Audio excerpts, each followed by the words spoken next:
So it's a beautiful fall morning. And I wouldn't want to make this video. So, the reason why evil stands so strong in this world and godly people are so weak is because I don't know what it is. But like when I was in the 1% world, right? They'd say, "All right, we're having a party," no matter what the club was, right? And they'd be like, "All right, so we're on such and such a date at this time. It's $25 to get in. You'd get some free food. Some were better than others, but you'd have to pay for all your drinks. Even a Coca-Cola would cost you $2. And you really get nothing for it. It's just a bunch of people hanging around talking. You could go to the local bar and get that. But all the clubs backed each other up. Whenever someone had a party, they went. Everybody went, and we went in force. So you take a party like that where they're charging $25 to get to the door, and there'd be 200-300 people there, and you're really not getting nothing out of it, just hanging around, right? Which was great. That caused a good brotherhood. That caused trust amongst each other, and everybody got pretty tight. Now, not all clubs unite and get together great, but you know what I mean. In other words, they were always there, even no matter what it cost. Christians and churches and ministries. Hey, man, free pizza night. Nothing to come through the door. Free movie. There'll be some popcorn, drinks, everything's free. Come on down. Let's hang out. Let's get some fellowship in.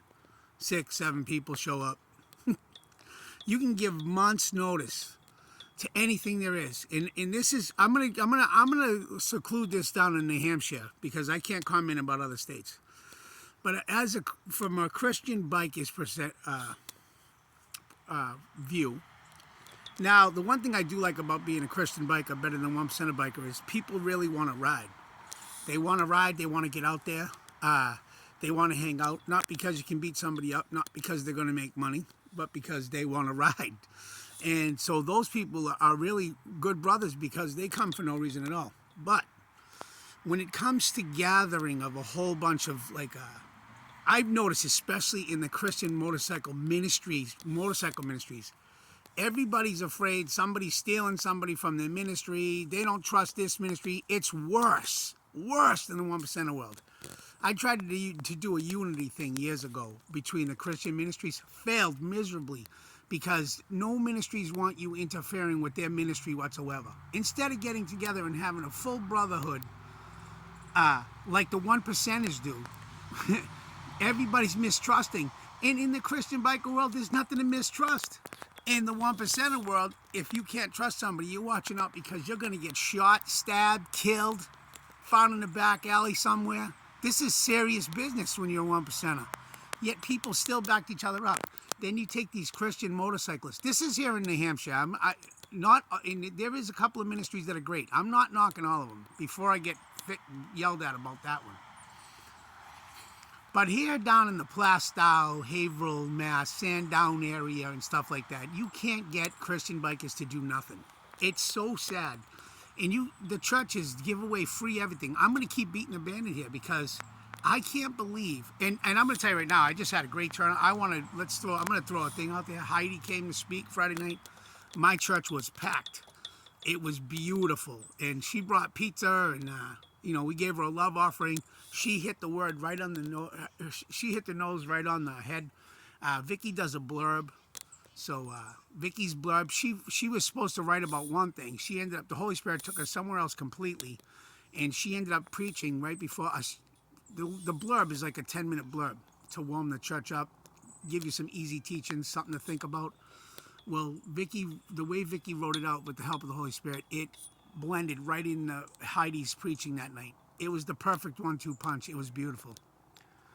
So I'm not aggravated about my situation at all. There's nothing going on me. I just can't believe that you can't get. If we're having free pizza, if somebody, not just me, if any church is having free pizza on a movie night, hey, let's get together and have a party and eat and fellowship, because I gave up drinking and drugging for eating and praying. It was the best move I ever made. I'm just calling out to the Christian bikers and even just the regular Christian people. If we can't have a good brotherhood, things are good, we're not under threat, what's going to happen when Christianity becomes illegal? You guys can't even live in brotherhood with brother and sisterhood while things are good. Yet the 1%ers who are risking their lives, when you put a patch on your back as a 1%er, you're hated by the enemy, you're hated by regular people, and the cops don't like you, and the government hates you. There's a bunch of reasons to not be a 1%er. I did it for 22 years. I look back and goes, wow, was I crazy? You got to be crazy. But in the Christian world, where everybody really wants to just hang out because they really like you or because they want to be around other Christians, nobody wants anything to do with that. I submit to you, people love living under fear a lot better. Like there's something. I used to say it a minute to win it when I was a 1%er. And what was I winning? If I crossed the higher clubs at any point, I could beat up and put out bad. If I crossed my own club in any way, beat up and put out bad. I never did any of that. But I mean, you couldn't make one wrong move. Every move you had to think about. And yet those clubs are stacked and those parties are 200 or 300 deep. If the Christians, if the believers of the world would just stand tight together like the evil of the world stands tight together, then we'd be a lot stronger.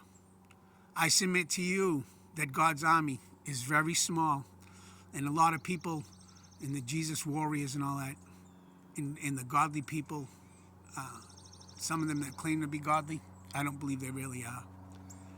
If you can't love others and you can't support other Christians in the easy times, what are you going to do when they outlaw us, which is coming soon to a city near you? Just something to think about. I'm not mad. I'm not anything. This is just stuff I think about. Really? Christians unite, please. Peace, love, and God bless.